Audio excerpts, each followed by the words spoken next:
Hola, una bienvenida al canal Efecto Mariposa, el canal donde relacionamos, concatenamos artes visuales, música, filosofía, cultura en general y demostramos que no hay nada fragmentado, todo está relacionado y muy a propósito del nombre Efecto Mariposa. Lo que van a ver es un homenaje a aquellas obras fundamentalmente musicales que se realizaron en el año 1973. En el 73 tenemos que se dieron unas expresiones y unas obras cumbres muy valiosas para la cultura en general, aunque fundamentalmente hablaremos de música, y que están cumpliendo 50 años en este año. Es para mí muy especial hacer esto porque además yo nací en el 73 y quise hacer como esta compilación de obras, creaciones, insisto, fundamentalmente musicales, pero no hablaremos solamente de música, que se hicieron en el año 73 y que vienen a cumplir ahora 50 años, para que conozcan esos álbumes, esas obras musicales, esas piezas de arte que marcaron el año 73 y que cuando quieran decir, bueno, ¿dónde tenemos un ejemplo de un conjunto de piezas de este año que se destaque y que sea importante? Pues aquí se los voy a ofrecer. Y va a ser muy interesante porque en el video van a escuchar la presentación ante estudiantes y un poco ese diálogo tan interesante sobre las piezas musicales, álbumes, pero también la cultura que se creó en el 73. Vamos a hablar de Led Zeppelin, vamos a hablar de David Bowie, vamos a hablar de Rolling Stones, vamos a hablar de Jethro Tull, vamos a hablar de, wow, por supuesto, Pink Floyd y de muchos otros artistas, músicos, artistas musicales. Así que adelante, que lo disfruten y vamos a entrar ahora mismo a la clase compartida. Gracias. Entonces vamos a hablar de algunos álbumes de los años 70, pero puntualmente del 73. ¿Sí? O sea, un año que, insisto, para mí fue muy importante, pero se debió, por supuesto, a ese cambio desde el año 70. ¿Okay? Recordemos que, por ejemplo, Emerson Lake and Palmer sacó su primer álbum en el año 70 también, ¿no? Y es una revolución, uno de los primeros álbumes progresivos, pero todo viene de este asunto de los Beatles.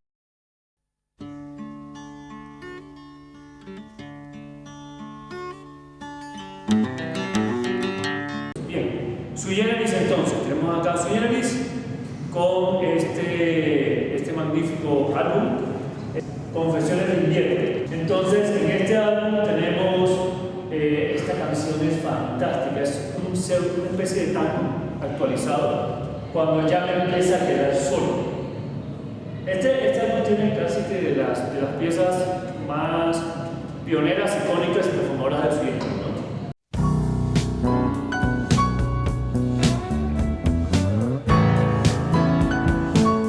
Entonces, bueno, este es una revisión, por supuesto, ¿sí? Y tiene varias piezas que son fundamentales, Times, de Gin Genie. Este es un álbum que a mí me gusta mucho, Hunky Dory es el que más me gusta de David Bowie. Sí, Hunky Dory es un gran álbum. Este álbum ha sido ligeramente cuestionado, pero realmente para la época marcó un cambio importantísimo. Entonces, bueno, aquí hay una, dentro de este disco trae esto de acá, con una dedicatoria de David. ¿Pero eso está firmada o está impresa? No, está impreso. Ah, no, maestro. Válida. Tenemos esta imagen que además acá, tenemos esta ficha acá, dentro del álbum, ¿sí?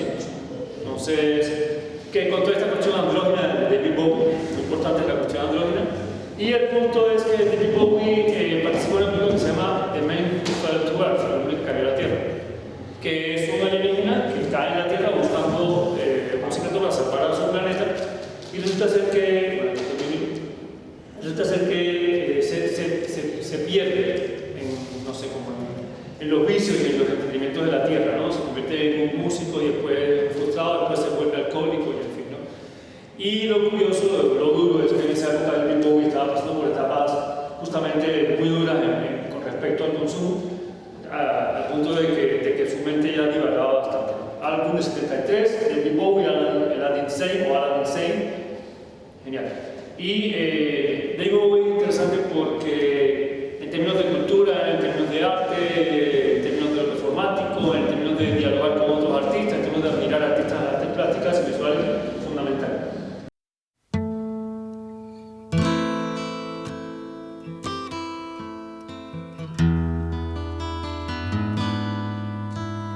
Tenemos este otro álbum, del 73 también, de Rolling Stones.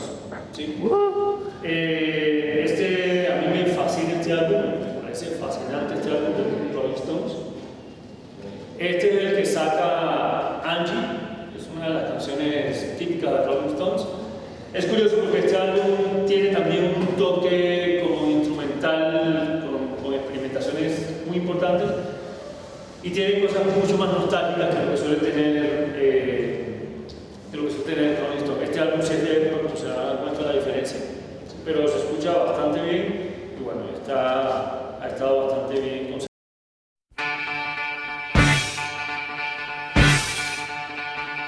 Bueno, otro álbum del 73, este álbum de acá.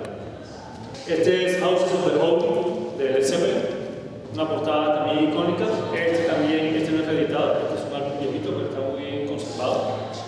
Y por supuesto hay un nombre fundamental en esta época que es Hipnosis, ¿no? Quienes marcaron mucho al tema de la época en términos de imagen, en términos de arte, de portadas y demás, Hipnosis, que era un equipo de diseño que hizo casi todas las portadas, casi todas las artistas de la época. Entonces, este álbum es interesante porque en el 73, insisto, hay ya una maduración de los 70 y una fuerte influencia de lo progresivo. Entonces, Led Zeppelin tiene en este álbum mucha influencia progresiva, muchísima influencia progresiva.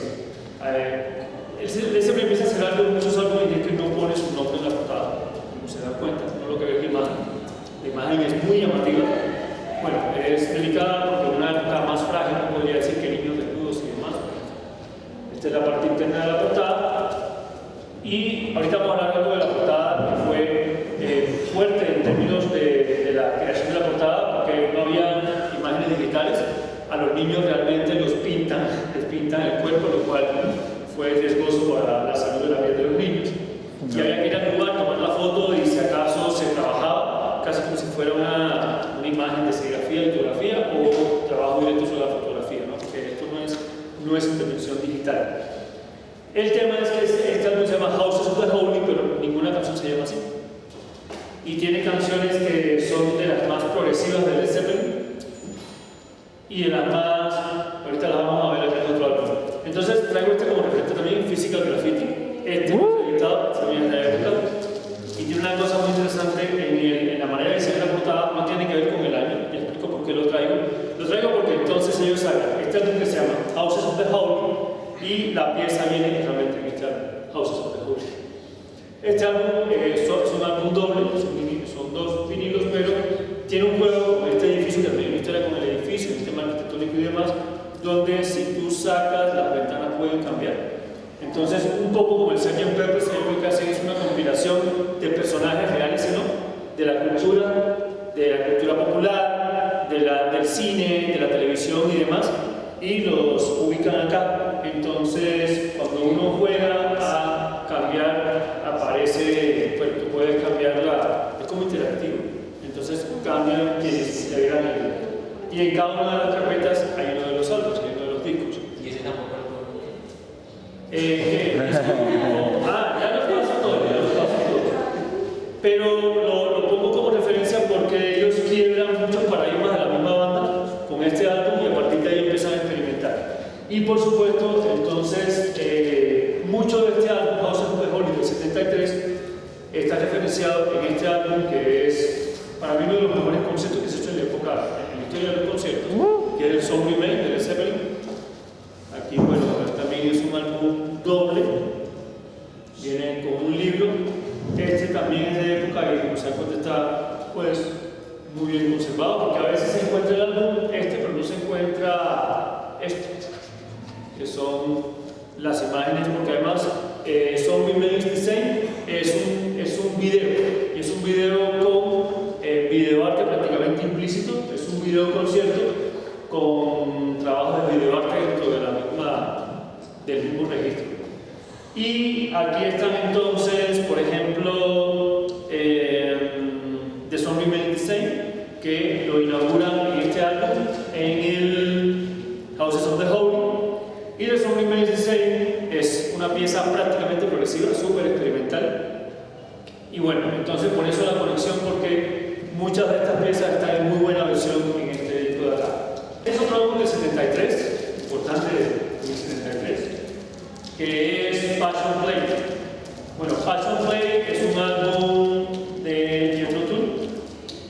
una banda conceptual, progresiva y demás, que fue súper importante en la época. En un momento parado.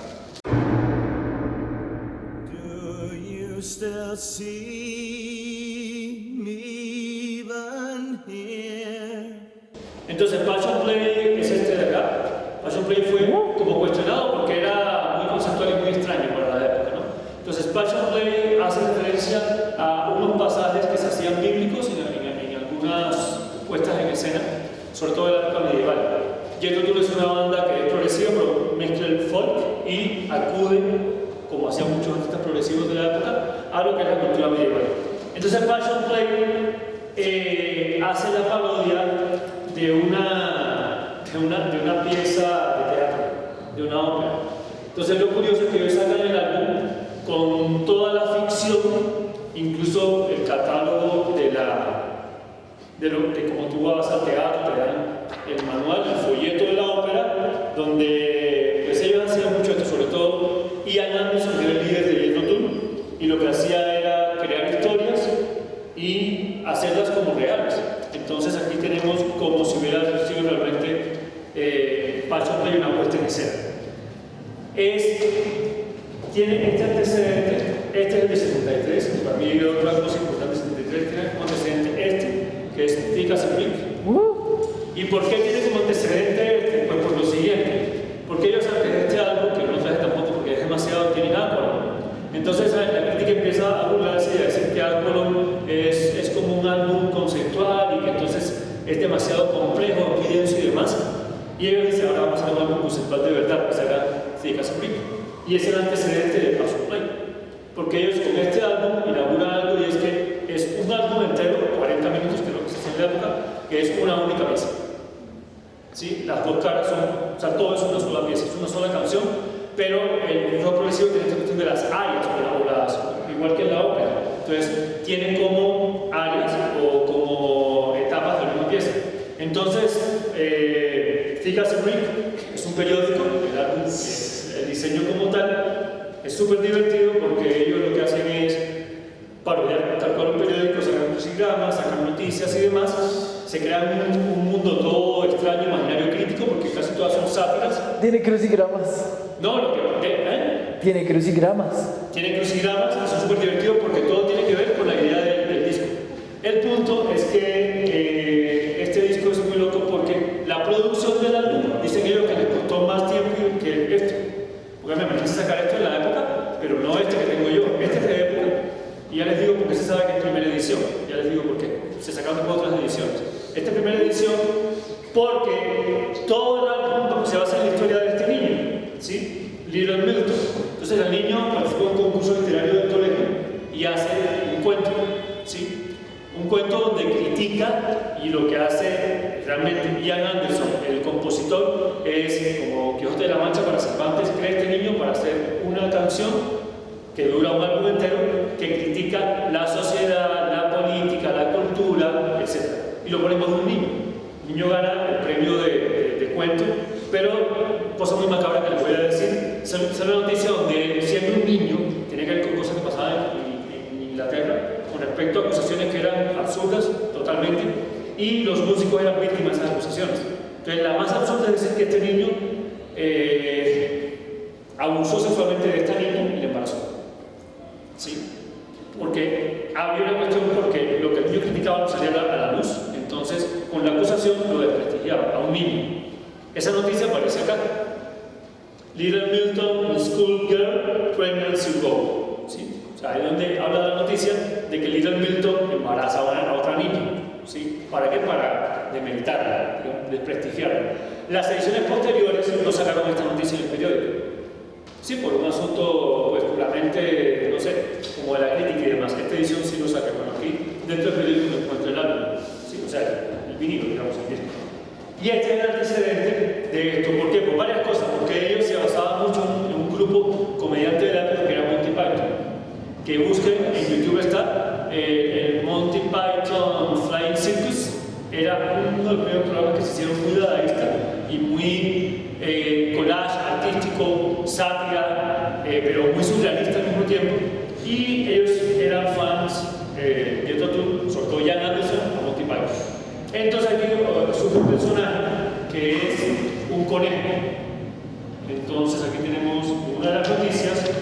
Bueno, de hecho el conejo aparece acá, aquí dice "Do not see me rabbit", y acá se llama el conejito. Lo tienen como una mascota, ¿no?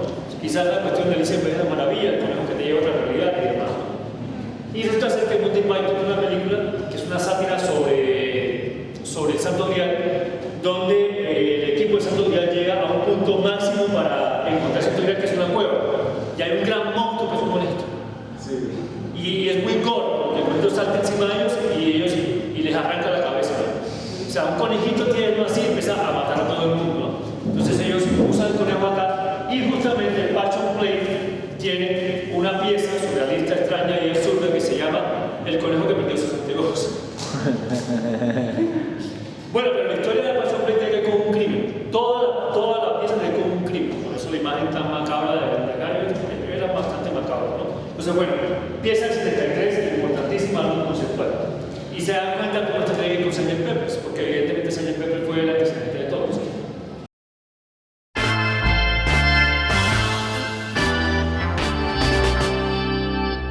Bueno, tenemos entonces acá Emerson Lake and Palmer, año 73, Brain Salad Surgery. Este está considerado de los mejores álbumes de rock progresivo de toda la historia.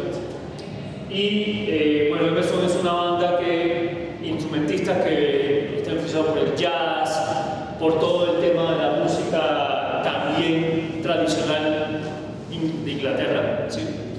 Y tiene una carrera importantísima. Ahora, esta portada tiene que ver con Ali y tiene que ver con sí, claro, el mismo artista que hizo Ali, importante eso que estás diciendo. Esa pintura se la robaron en la exposición cuando sacaron el disco, compraron la pintura para exponerla y se la robaron en la exposición. Y el artista que trabaja en términos casi ilustrativos, fantásticos, la cuestión de lo orgánico y lo maquínico es interesantísimo en él.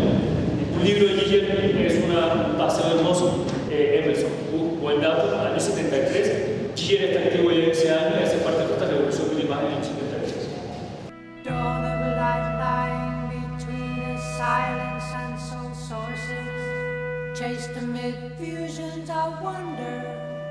Año 73, entonces, Topographic Oceans de Yes. Creo que es el álbum más conceptual de Yes. Sucede que John Anderson, que era el cantante, el caso es que John Anderson se pone a leer un texto de un budista, y este álbum son dos álbumes, un álbum súper experimental, progresivo, concertista, sinfónico y muy místico, y él lo que hace es ir tomando pasajes místicos, entonces son piezas arias, igual que el tema sinfónico, y entonces la ciencia reveladora de Dios, el recuerdo, el anciano, el ritual. Súper místico, y para mí es un álbum que quizás es de los más difíciles de entender de Yes. Muy difícil de entender, quizás fue de los menos aceptados popularmente. De hecho, ellos mismos se consideraron que había sido demasiado denso el álbum. Pero me parece que es una pieza artística importantísima y que habla mucho del ánimo.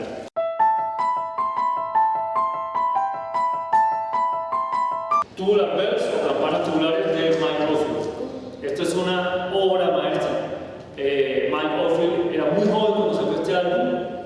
Resulta ser que Mike Oldfield, improvisando con las campanas tubulares, jugando con los sonidos, las daña, ¿sí? Y entonces las tuerce, digamos, ¿no? Y sale esta imagen que es icónica para el fotógrafo, ahorita vamos al nombre del artista que hizo esta imagen. Y bueno, estamos hablando de imágenes que no había época digital en el momento. Campanas Tubulares es de 73, él era muy joven, casi que él escribe todo, es música, es instrumental de principio a fin, y tiene un paseo por los instrumentos muy interesante. Hay una pieza de Campanas Tubulares, sobre todo una pieza del lado B, que se utilizó para El Exorcista, y hay un conflicto también porque él no tenía información de que se iba a utilizar, no había dado el permiso claramente, digamos, y se empezó a tejer una cuestión en términos de lo satánico que podría ser esa pieza, y por eso este álbum estuvo cuestionado por un buen tiempo. Pero a mí, les digo honestamente, de mis álbumes favoritos este álbum, de mis álbumes favoritos, o sea, eso es mucho de eso. Can you tell me where my country lies? Año 73, Genesis, Selling England by the Pound. ¿Sí? Esto es una obra maestra. Y es curioso porque pasa con muchos, si se dan cuenta, es raro. Muchos de estos artistas, grupos, bandas y demás, antes de estos álbumes tenían cosas experimentales muy interesantes, pero no del todo maduras, ¿no? En el 73 sacan sus obras más maduras. Para mí, perdón el término de lo maduro. Selling England by the Pound ya es un álbum que hay una madurez. Peter Gabriel está en un momento ideal. La elaboración es fantástica, es un álbum que escuché de principio a fin prácticamente, ¿sí? Una crítica a la concepción británica. Los británicos son muy autocríticos, digámoslo así, críticos consigo mismos, ¿no? A la cultura, a la historia, a las guerras a las que estaba vinculada Gran Bretaña. Todos son hijos de la posguerra y Gran Bretaña tuvo mucho que ver con la Guerra Mundial, la segunda.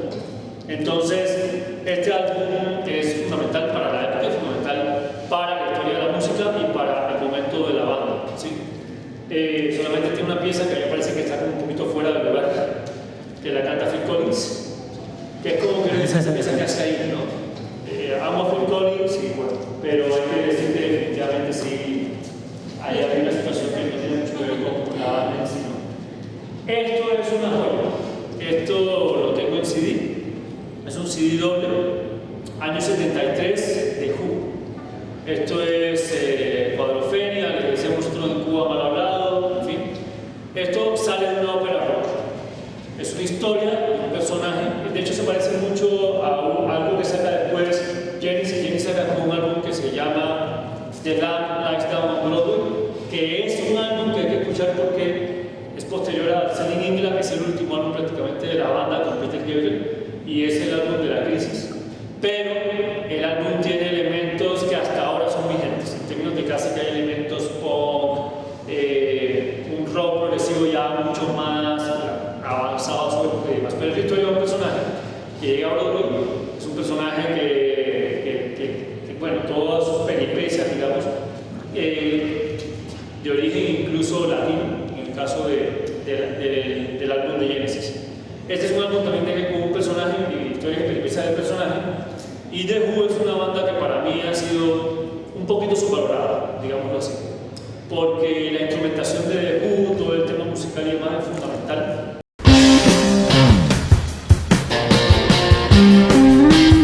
Esta edición que tenemos acá, voy a ver si no se caen los CDs, no se caen ahí.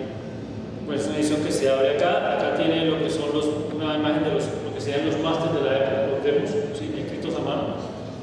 Y acá tenemos un libro porque, insisto, lo importante de entender de esta época, lo interesante, es la relación con la cultura visual en general, ¿sí? O sea, como entender la fotografía.